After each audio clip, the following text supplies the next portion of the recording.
tao, kaya gusto ko lahat maayos at sigurado. Lahat quality, yung hindi ako makukompromiso pero sulit ang presyo. Ganyan ang clean fuel, kaya dito panatag ang loob ko.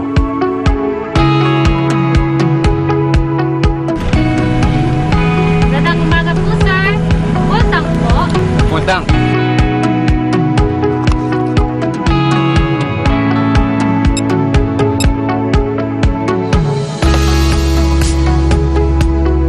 Kung gusto mo ng dekalidad na gasolina pero sulit ang halaga, mag-clean fuel ka.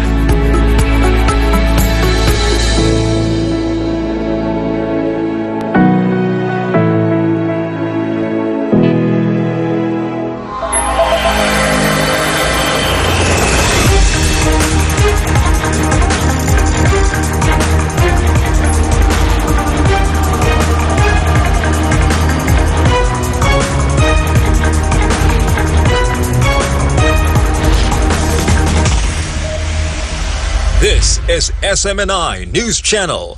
Truth that matters. Good evening, Philippines, and good day, world. It's Monday, November 27, 2023, and you're watching Newsline World. I'm Jayne Codnita. We will bring you the top stories we've gathered from all over the globe.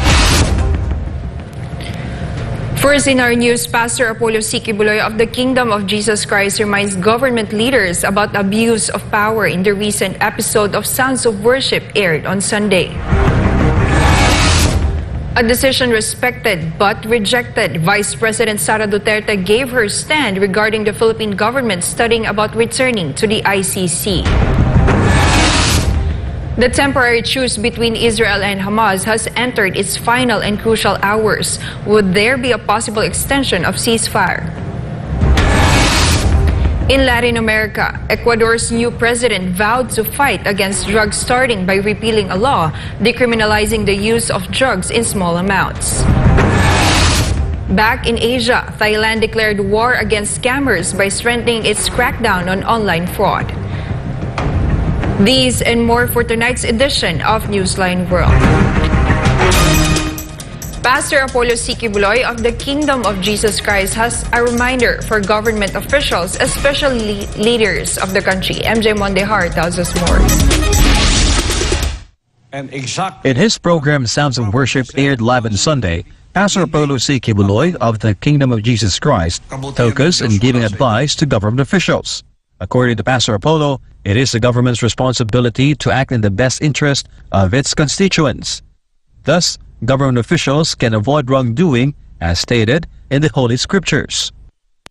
Leaders who are to be obeyed, leaders who are ordained of God because you are in power, leaders who are there to execute judgment to the wicked, to the evil, listen. Do not thwart the judgment of God. Verse 3 and 4, Romans chapter 13, 3 and 4. Leaders of this country, memorize this. For rulers are not terror to good works, but to the evil. Pastor Apollo then cited examples from the Holy Scriptures about leaders in the past who were not blessed and were removed from their positions. This happened due to misjudgment and siding with wrongdoing. He mentioned the biblical story of Queen Jezebel, who, in the pursuit of power, coerced King Ahab to seize property using bribery and influence. Due to the wickedness and the power of the said queen, she faced severe consequences. When God's judgment falls upon a person as wicked as Jezebel, there was already a pronouncement of judgment to her from Prophet Elisha to Jehu to the prophet that was sent. There was a prophecy. Kaunon siya sa mga ero. So, Pastor Apollo reminded government officials to be cautious in serving the nation, especially regarding the issue of abusing power, emphasizing that the Scripture clearly states that the state is meant to protect the good against the evil. He added that abuse of power occurs when the government protects and sides with the wrongdoers, while allowing those doing good to be destroyed and harmed, especially in the context of the issue of the communist terrorist group, the CPP-NPA-NDF. Why? Verse 4. You are a minister of God for good, for the good. And there is a warning. But if thou do that which is evil, be afraid. Oh. The NPA should be afraid of you. For he beareth not the sword in vain. You are the authority, the power. The people elected you. You have the authority and the power. The voice of the people is the voice of God. For you are a minister of God, a revenger to execute wrath upon him that doeth evil. Who doeth evil in this country? The CPP and PNDF. They should be afraid of you. The wrath of government should be upon them. Not the other way around. If it should be the other way around, then that is abuse of authority and power. And the judgment of God will fall upon those who will thwart the judgment for the people. Ayaw gyud ninyo baligtara.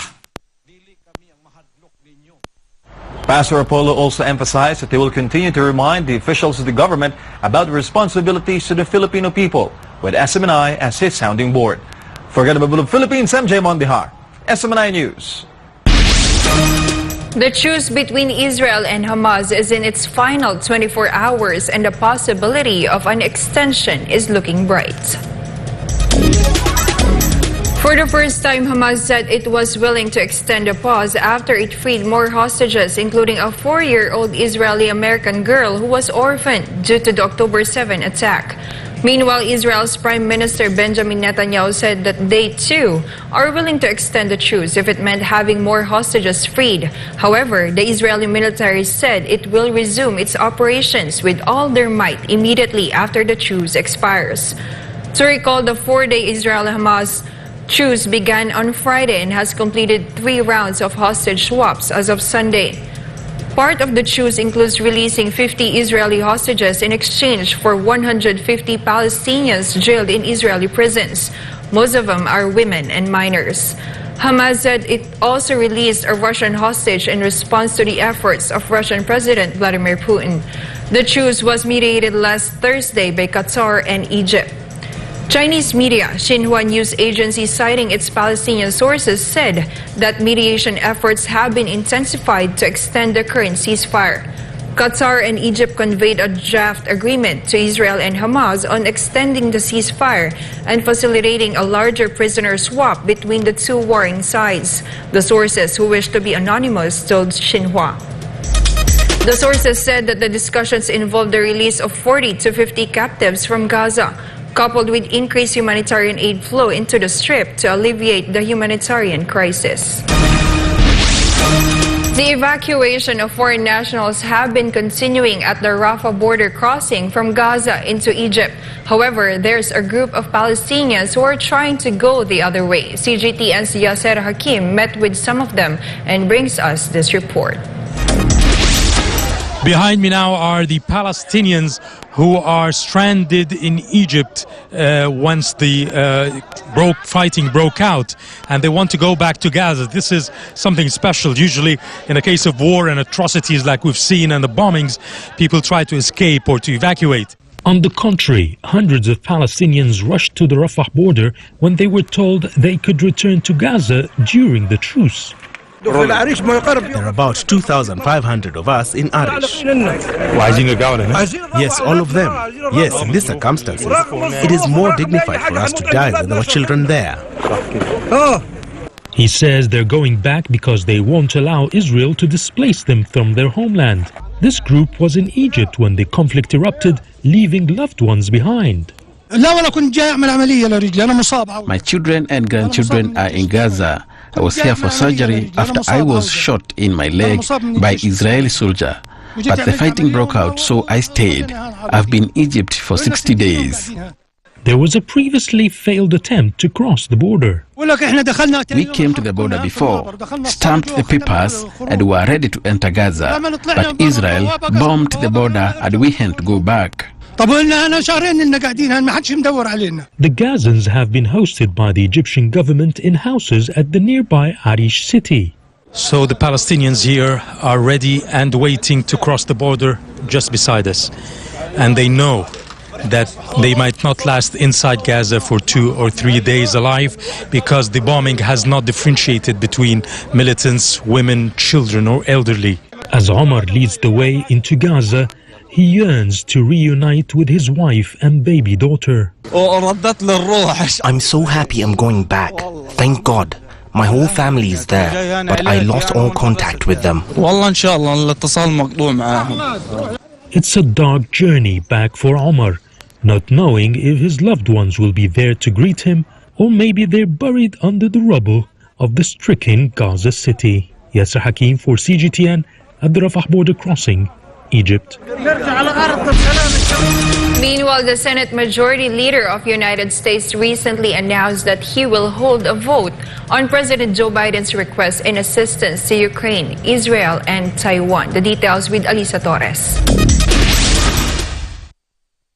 In a bid to secure vital funding for Ukraine, Israel, and Taiwan, U.S. Senate Majority Leader Chuck Schumer has scheduled a vote on President Biden's $106 billion of aid proposal for the first week of December. The passing of the aid package faces what Schumer calls as the biggest holdup, primarily from Republicans linking approval to changes in U.S. border security policies, which they have set as a condition for sending more funds to Kyiv. Schumer warned that without additional funds, Ukraine risks losing its fight against Russia. However, Representative Mike Turner, who is also the chairman of U.S. House Intelligence Committee, doubts the aid's approval by year-end, citing southern border policy disputes. To recall, in early November, Republican House members passed an Israel-only assistance deal of $14.3 billion. Schumer, however, said that this deal was deeply flawed and would not be taken up by the U.S. Senate. The White House, on the other hand, said that the bill will not be signed by Biden if it only includes aid for Israel. Meanwhile, in order to avoid U.S. government shutdown, Biden signed another stopgap funding plan that excludes providing assistance to Ukraine. The United States has admitted that the available funds for Ukraine were running out after its government has so far provided Ukraine with over $76 billion in military and other aid. It can be remembered that earlier in October, United States Treasury Secretary Janet Yellen said that her country can certainly afford to support wars on two separate fronts, and that Washington's financial outlook is sufficient to back its allies abroad. However, Yellen warned that the potential economic ramifications of a larger conflict in the Middle East remain unknown. Reporting, this has been Andrea Santos, SMNI News. The newly elected president of Ecuador showed his commitment to fighting the decades-old and deeply rooted system of drug trafficking in his country by taking the first step of strengthening the rules against illegal drugs. Natalia Prado reports live. Natalia. Yesterday, less than 48 hours into his term, Ecuadorian President Daniel Noboa revoked a policy that allowed for the possession of a small drug amount without penalties.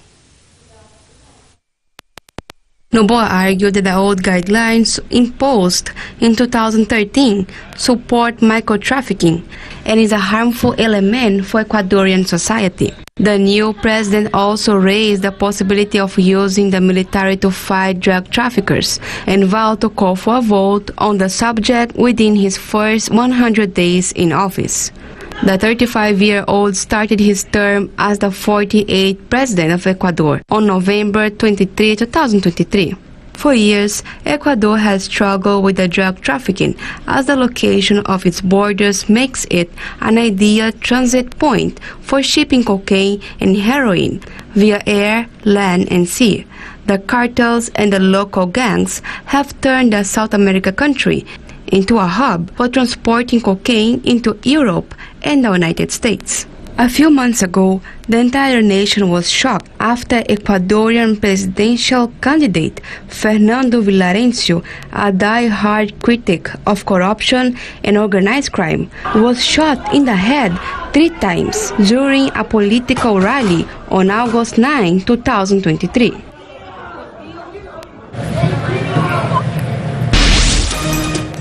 Vice President Sara Duterte respects President Bongbong Marcos's stance on re-evaluating the Philippines' membership in the International Criminal Court or ICC. However, Vice President Duterte maintains her position against ICC interference. Jason Rubrico reports.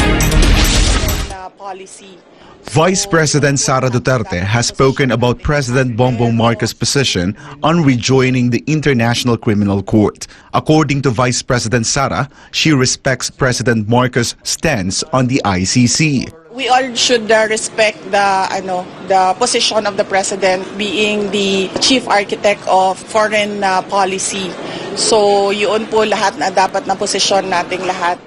However, she stressed that she will remain firm against the foreign court's interference. The Vice President has previously stated that allowing the ICC to investigate the Philippines would be a violation of the Constitution. We will continue to reach out to the Department of Justice regarding our position on this matter, and we will lay down the legal basis of our position with the DOJ.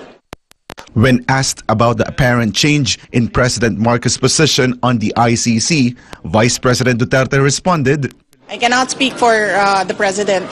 You need to ask the President on this matter.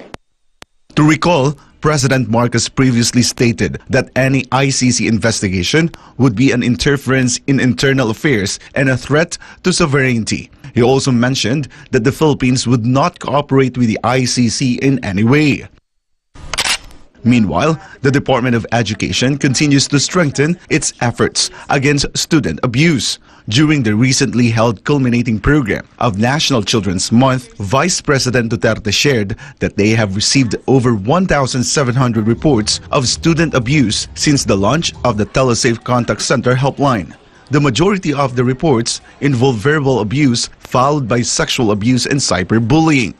Meron tayong mechanism sa loob ng Department of Education, sa loob ng Learners' Rights and Protection Office na ibinababa natin doon sa school level for resolution yung reklamo ng mga bata. The Vice President also reminded teachers and non-teaching staff of DepEd that their responsibility extends beyond providing quality education. Tayo po yung nangunguna both teaching and non-teaching personnel sa child rights and protection, and meron talaga tayong polisiya sa child rights and protection. Kaya dapat isa-isip yon ng ating mga teaching and non-teaching personnel na dapat there is a healthy, safe space dyan sa loob ng eskwelahan para sa mga bata. For God and my beloved Philippines, I am Jason Rubrico, SMN News. Over 30 countries are willing to collaborate with the Philippines in creating programs aimed at alleviating poverty following the Global Summit Conference and Global Proclamation. Carlo de la Peña has the details. The Philippines led the Global Summit Conference and Global Proclamation by the International Police Commission Global Command Intergovernmental Organization. It consists of 33 member countries worldwide, focusing on developing programs related to assisting nations with high poverty rates. According to Global Affairs Director, IPC Lieutenant General Christopher Michael Buenafe, these countries will be partners in laying out programs and plans to aid the impoverished in the Philippines. And we are more than willing to cooperate, collaborate with the Philippine government to extend, kasi may mga pinoformulate kami ng mga livelihood, mga sustainable livelihood, and then mga programs na mamaya makikita nyo. These are plans that we will propose to the government so that we can work hand in hand for the success of these humanitarian projects para makatulong po kami sa society, sa mahirap na communities, lalo na sa Philippine government. At ang ating continental commands po, gusto rin nilang tumulong. The IPCGC IGO's initiative was initiated by IPC Supreme Commanding General Robert Biazon, aiming to strengthen peace and order, humanity, cooperation, and the protection of life and property to reach the pinnacle of becoming a developed nation. Buenafe added that humanitarian activities have already begun, such as providing assistance and responding to calamity-stricken areas in the Philippines.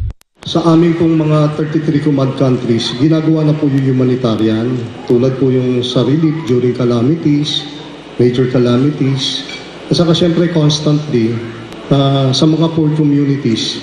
Sabi ko nga po, pati ang ating Korean Command tumutulong po. Existing na po yan sa 33 command countries natin and continental commands. Lieutenant General Buenafe hailed the Global Summit Conference as a significant step forward. Through this, he believes that more groups and individuals will contribute to implementing programs that will benefit every community in the country. For God and my beloved Philippines, this has been Carlo de la Peña, SMNI News. Sierra Leone is in the grip of a political crisis as the government lifted its nationwide curfew after imposing it in response to a security breach at a military armory in the capital. Unidentified attackers breached the facility, sparking armed clashes across the freed-down city. Gunshots and explosions were reported in various districts, with prisons also targeted earlier in the day, resulting in security forces retreating and prison breaches. The government assured the public of its control over the situation, pushing the attackers to the capital's outskirts. The international community, including the Economic Community of West African States, or ECOWAS, condemned the violence and stressed the importance of upholding constitutional order. President Julius Maada Bio, who was re-elected in June, pledged to protect the peace and security against those attempting to destabilize Sierra Leone. Currently, Bio said that calm has mostly been restored and the military is in control of the situation, but the motive behind the attack remains unconfirmed. Some individuals attacked the military armory and other locations in Freetown, including Pademba Road Correctional Center. In the event, prisoners escaped. The attackers have been repelled by a combined team of gallant security forces, and calm has been restored. Most of the leaders have been arrested. Security operations and investigations are ongoing. We will ensure that those responsible are held accountable through due process. I acknowledge the bravery and dedication of our armed forces, police, and all those who played a role in defeating this attempt to undermine the peace and stability we have worked so hard to achieve. Their commitment to the defense of our democracy deserves our deepest gratitude. I thank all citizens for complying with the security measures and advise everyone to remain vigilant and to cooperate with the security forces.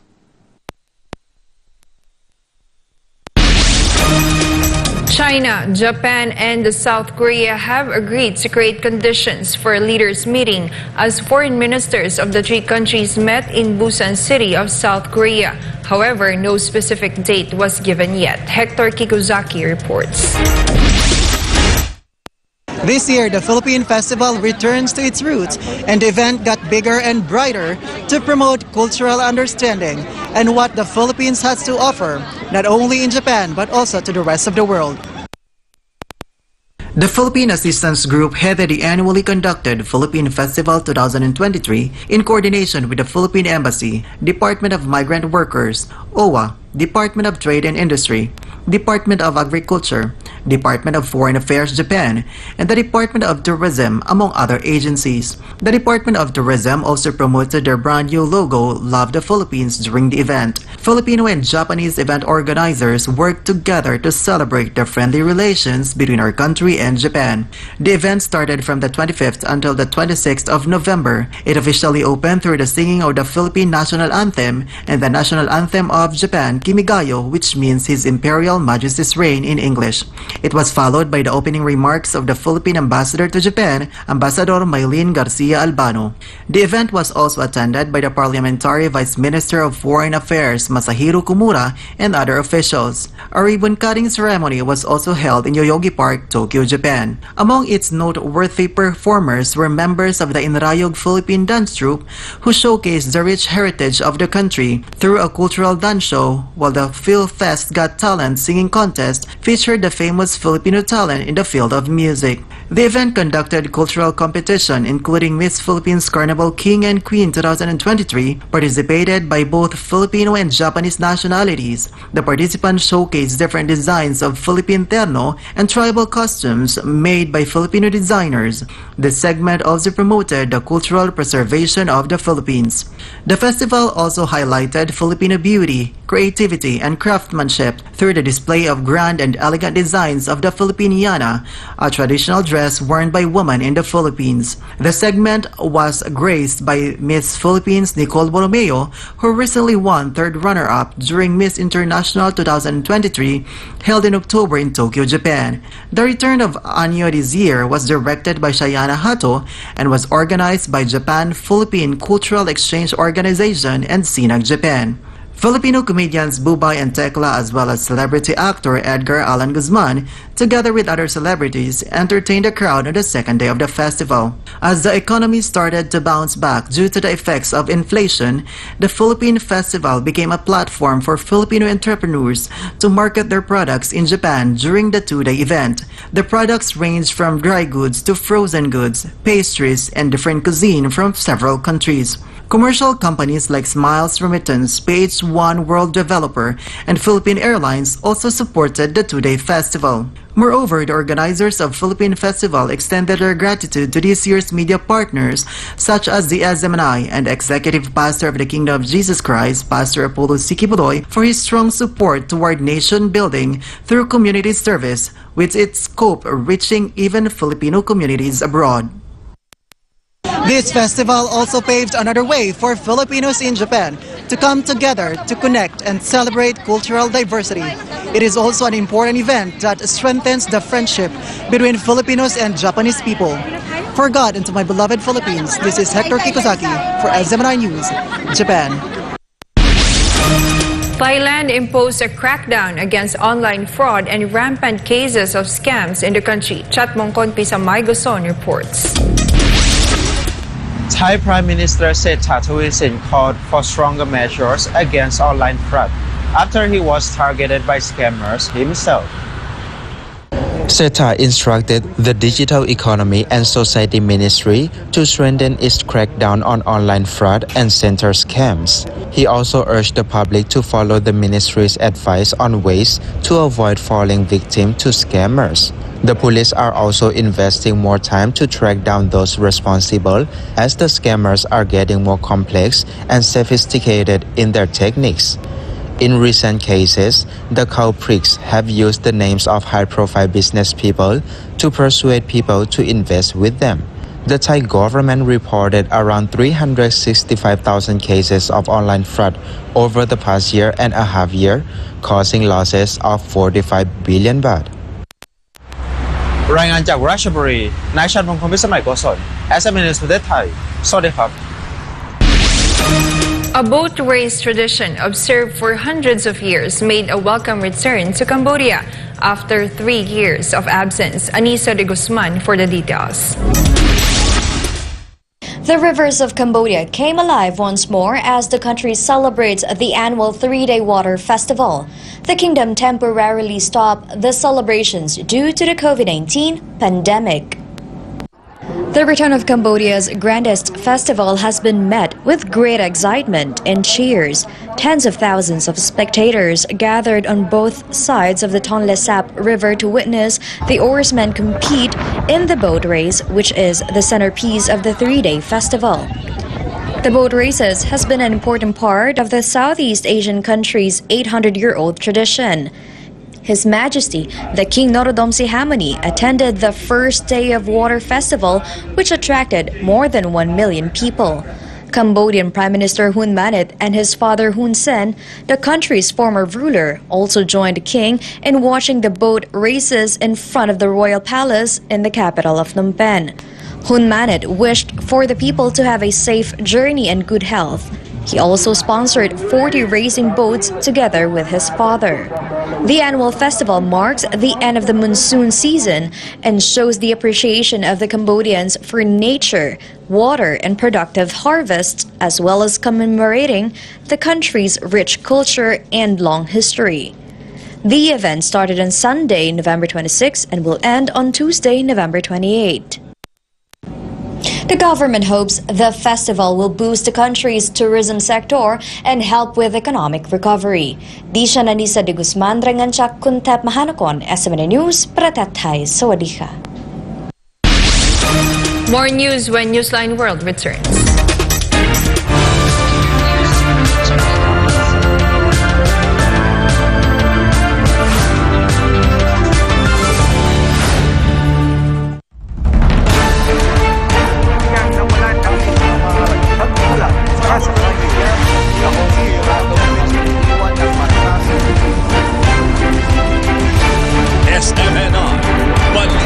Totoo.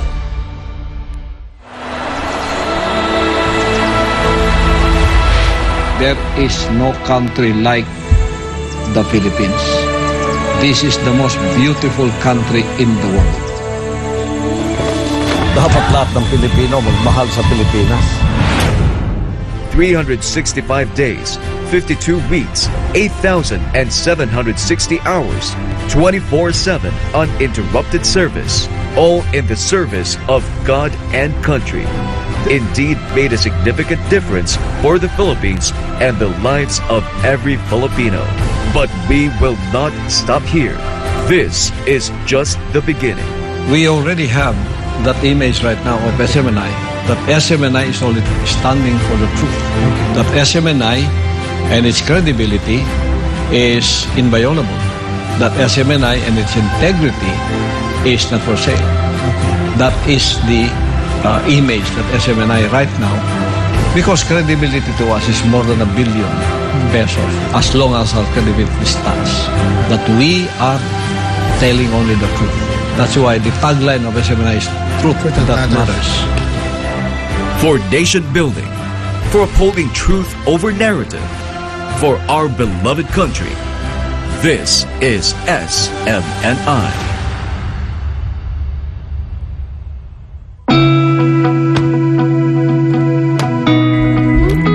Kung akong tatanungin, kahit saang aspeto, gusto ko garantisado. Metikuloso akong tao, kaya gusto ko lahat maayos at sigurado. Lahat quality, yung hindi ako makukompromiso, pero sulit ang presyo. Ganyan ang clean fuel, kaya dito, panatag ang loob ko.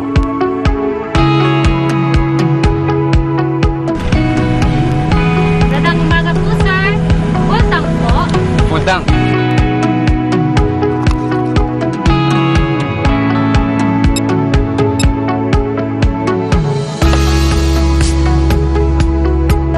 Gusto mo ng dekalidad na gasolina pero sulit ang halaga, mag-clean fuel ka.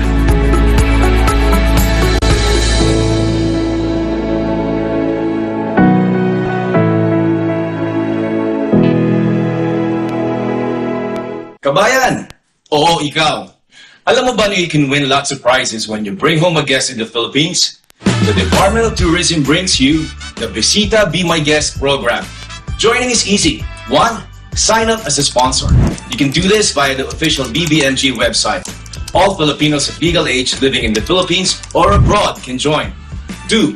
Invite your guests. The more you invite, the more chances of winning. And 3. Travel to the Philippines and upload your proof of travel to complete the registration process and earn e-raffle tickets and the BBMG travel passport and privilege card that you can use to get discounts as you travel around our award-winning destinations in the Philippines. Join now and get a chance to win in any of the 3 raffle dates in 2023. So what are you waiting for? Come home and bring a guest to the Philippines. Sign up, invite friends and family, and travel to the world's leading beach and dive destination and the world's leading country destination for tourism, the Philippines. Visita Be My Guest in the Philippines.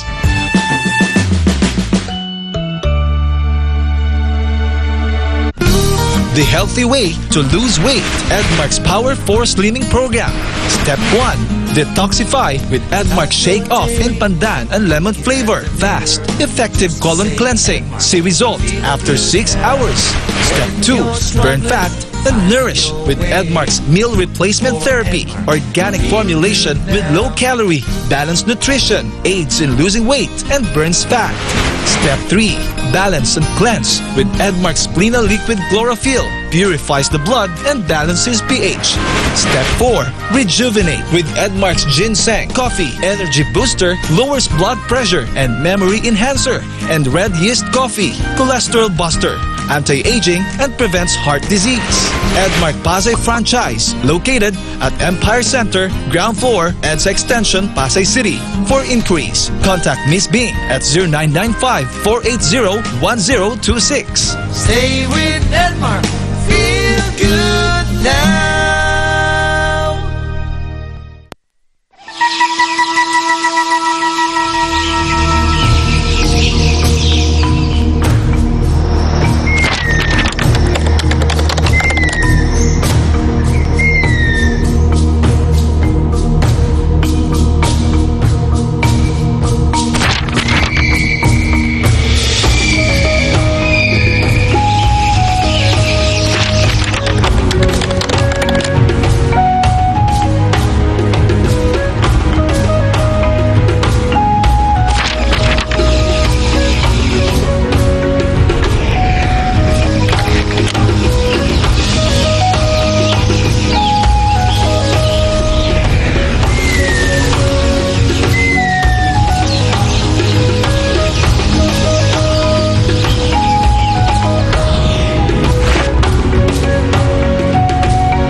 Found SMNI News. If you subscribe to TV programs that help build the nation, then we got you covered. Watch your favorite TV shows through GSAT TV Channel 40, Signal TV Channel 186, and if you are a Sky Cable subscriber, you can watch SMNI in National Capital Region, Sky Cable Channel 162, Cebu, Sky Cable Channel 37, Davao City, Sky Cable Channel 14, 43, and 46. General Santos City, Sky Cable Channel 37. Zamboanga, Sky Cable Channel 53. Bacolod, Sky Cable Channel 37. Iloilo, Sky Cable Channel 36. Dumaguete, Sky Cable Channel 37. Baguio, Sky Cable Channel 14. And Lawag, Sky Cable Channel 10. You may also watch SMNI on digital TV in Davao City and Manila, and also in TV Plus and GMA Afford the Box, and over 500 cable TV affiliates nationwide. Watch SMNI on digital channels in Mega Manila, Channel 39 and 43. We are also on analog TV in Lawag, Channel 35, Isabela, Channel 37, Vegan, Channel 38, Rojas, Channel 39, Butuan, Channel 39, and Davao, Channel 43. If you're on your mobile phone, download SMNI app or visit smni.com to get the latest news, updates, and more. Also, browse through the day's top stories and receive notifications for breaking news. Watch us live on our official Facebook and Rumble accounts, and you can also follow us on Instagram, Twitter, and TikTok, so you don't miss out on our extra minute segments. Wherever you decide to watch, we're glad you choose SMNI News, the home of nation builders who bravely bring truth that matters.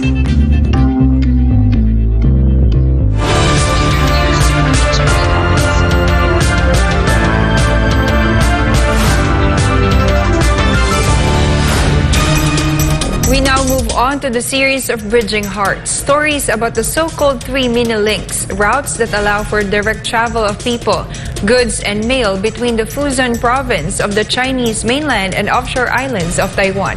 CGTN's Chen Menfei reports on the significance of one of the ferries. To resume operations of its mini 3 links transportation. The story of the mini 3 links is one about the struggle of those caught between conflict and peace, stagnation and development, separation and integration. Among them, Cai Bikai, a Kinmen resident who's traveled across the Xiamen Bay for over 2 decades.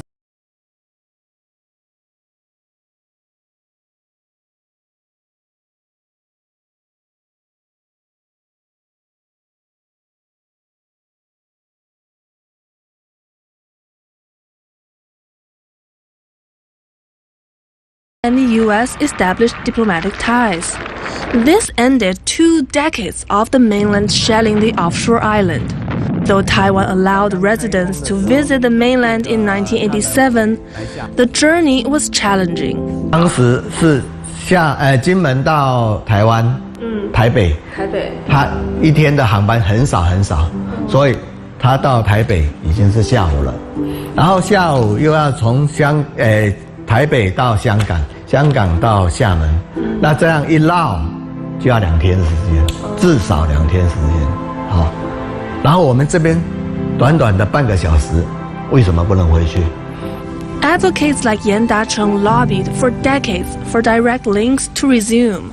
In 2001, after a hiatus of half a century, the long dormant route came back to life. 1、2、3，金门县长陈水在兴奋地说：“他这一步可让台湾人等了52年了。” Families separated for years eagerly sought each other out, and Cai embarked on a journey to rediscover his roots. 因为其实2001年来的时候，很多台湾同胞都是拉着我说不要走，可是我那时候就觉得说，我们这个金门人蛮多都是从大陆迁徙过来的祖籍在大陆，那可能就是对大陆这边有一些特殊的情感。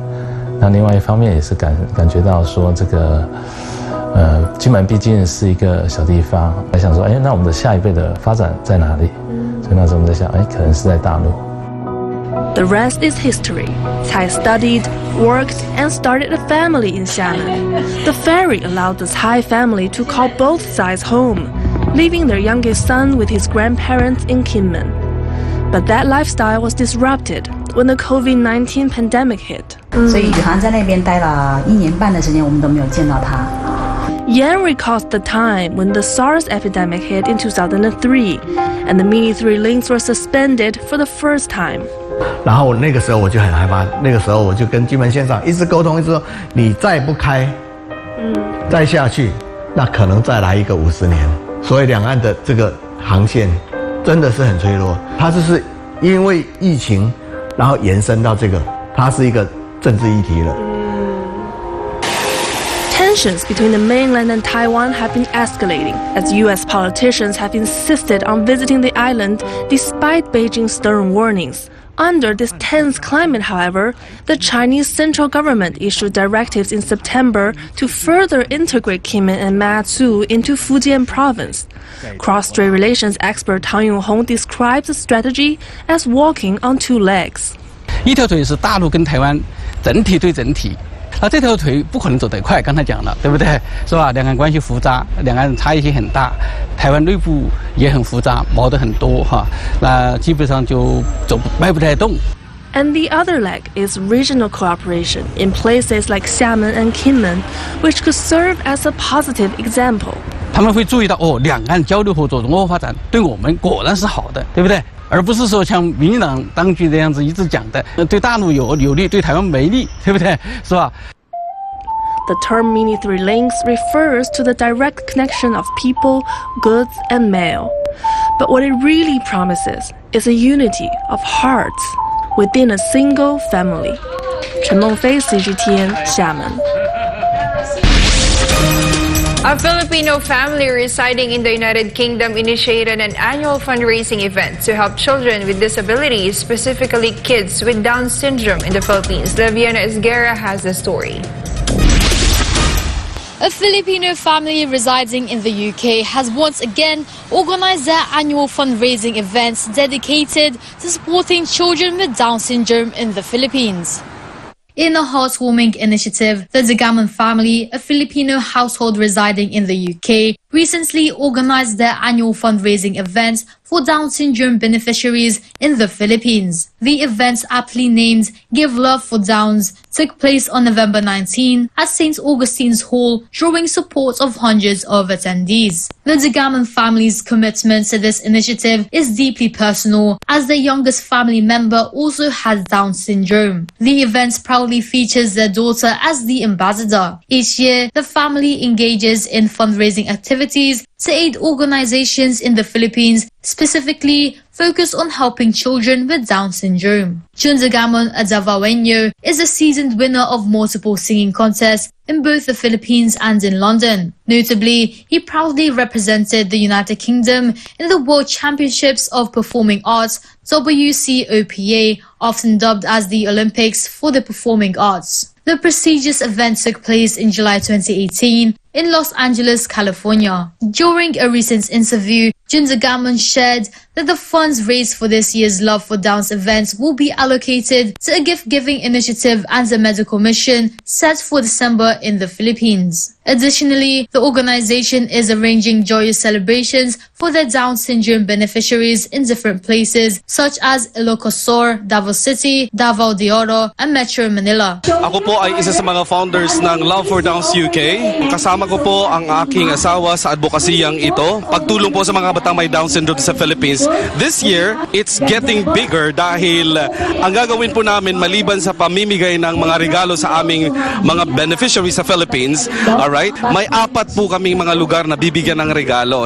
Pang-una po ay Metro Manila, pangalawa ay Ilocos Sur, pangatlo ay Davao City at ang pang-4 ay Davao de Oro. Sa Davao City magkakaroon ng gift giving at syempre pa magkakaroon din ng medical mission na libre. Magdadala kami ng mga doctors mula sa Manila papunta sa Davao para maihatid namin ang serbisyo para sa ating mga kabataang may Down syndrome na nangangailangan ng tulong. Ito ay dahil meron kaming anak na Down syndrome na si Preya Angela Degamon. Kaya meron kaming foundation na ganito para makatulong sa mga batang may Down syndrome sa Philippines. Maraming salamat. This all-encompassing approach underscores their dedication to offering both tangible assistance and uplifting experiences for those they aim to support in various regions of the Philippines. Importantly, their organization is about to commemorate its 6th year of existence. For God and my beloved Philippines, this has been Leviana Esguerra, SMNI News, United Kingdom. China, Japan, and South Korea have agreed to create conditions for leaders meeting as foreign ministers of the 3 countries met in Busan City of South Korea. However, no specific date was given yet. Hector Kikuzaki reports. The top diplomats of 3 neighboring countries, Japan, South Korea, and China, agreed to strengthen their trilateral cooperation and agreed on holding a summit. This was revealed by Japanese Foreign Minister Yoko Kamikawa at the in-person foreign ministerial talks in Busan City. According to Kamikawa, they have discussed the latest launch of North Korea's spy satellite launched. To recall, the 3 foreign ministers stopped talking in person in December 2019. It was prolonged due to the COVID-19 pandemic. Meanwhile, Kamikawa agreed with South Korean Foreign Minister Park Jin and Chinese Foreign Minister Wang Yi in deepening the trilateral cooperation in various sectors including public health, trade, and security. 以上、菊崎ヘクトル、日本から報告いたしました。SMNI News, Japan. The Crown Prince of Dubai once again led the launching of the world's largest community fun run. The event set a new world record after attracting thousands more participants this year. Gratero More reports. Dubai Sheikh Zayed Road transformed into a sea of orange as more than 226,000 participants joined the 5th edition of the annual Dubai Run. His Highness Sheikh Hamdan bin Mohammed bin Rashid Al Maktoum, the Crown Prince of Dubai, led thousands of runners throughout the city streets in an extraordinary display of unity and community spirit. The fun run held this past weekend set a new record of more than 226,000 participants and surpassed last year's numbers of about 193,000. The latest figures have consolidated its position as the largest community fun run in the world. Among those present were celebrated UAE astronauts Dr. Sultan Al-Neyadi and Haza Al-Mansouri, together with their Russian and American counterparts. Their presence not only showed their shared passion for fitness, but inspired everyone to embrace a healthy lifestyle. The presence of the Dubai police also ensured the security of the fun run. The event marked the conclusion of the month-long Dubai Fitness Challenge, which ran from October 28 to November 26, 2023. The Dubai Fitness Challenge was a project initiated by Sheikh Hamdan in 2017 to support the vision of making Dubai one of the most active cities in the world. Reporting from Dubai, this has been Gratero Omori, SMNI News, United Arab Emirates. Asia's first ever Saudi Arabia exchange-traded fund will be listed in Hong Kong this week. The move marks a significant milestone for the region's financial sector as it prepares to open trillions of dollars worth of markets to international investors. Melchizedek Cadiz has the news. A Saudi-focused exchange-traded fund that boosts the largest assets in its kind in the world will be officially listed in Hong Kong on Wednesday, November 29th. Paul Chan, Financial Secretary of the Hong Kong Special Administrative Region, or HKSAR government, has confirmed the news. ETF Connect was born after months of negotiations between Saudi and Chinese officials. Local investors will be able to trade in Saudi Arabia's most valuable companies using Hong Kong dollars or the yuan through the ETF. The move was perceived as a challenge to the US-dominated international financial system and a sign of deepening ties between China and Saudi Arabia. China has criticized Washington for weaponizing the international dollar-based financial system by using economic sanctions to punish rival countries, rejecting its foreign policy objectives. Reporting, this has been Melchizedek Cadiz, SMNI News, Kuwait. Local officials in Western Australia are preparing for relief payments for residents whose homes have been turned to ashes by a devastating bushfire. Jillian Livett reports. A massive blaze that has been burning in northern Perth, Western Australia for days has been finally controlled and contained. Victims of the deadly blaze could receive some much-needed financial aid from the Lord Mayor's Distress Relief Fund as they slowly pick up the pieces of what's left from the disaster. Residents whose homes were destroyed are eligible to receive 2 disaster relief payments. 18 homes were lost in the blaze, while more than 100 others have no access to electricity. Hundreds of emergency workers and firefighters tackled the out-of-control, fast-moving flames for days. Residents who lost their homes will receive an initial payment of $5,000, while properties that suffered major damage will receive $3,000. Reporting from New South Wales, this has been Gillian Libowit, SMNI News, Australia. And before we end, may you be inspired with the message of the appointed Son of God.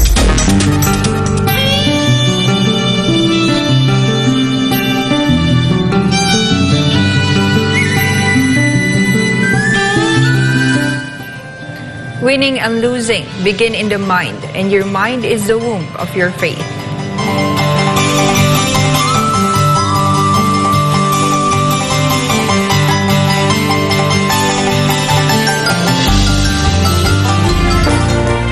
And for our Christmas countdown, it's only 27 days to go before Christmas.